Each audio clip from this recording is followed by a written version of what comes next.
Crowdfunding or crowdsourcing, or these GoFundMe pages, really has exploded in popularity. Anytime you make money, you're going to owe money, right? While it's an easy way to raise money, you could be setting yourself up for some unexpected tax implications. Got a Florida couple, right? They raised $50,000 through GoFundMe to help pay medical bills.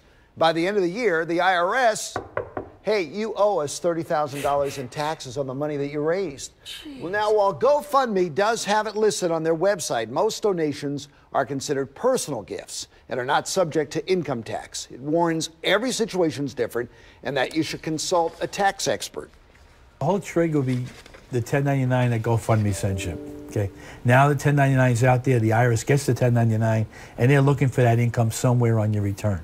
All right, well, the annual exclusion is $14,000. So if you raise more than that, you could end up paying taxes on the gift.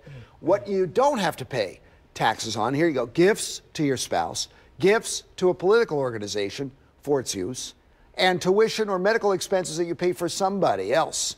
In the case of the Florida couple, they had all the receipts proving the donations went to medical bills. A letter from their CPA to the IRS cleared it all up.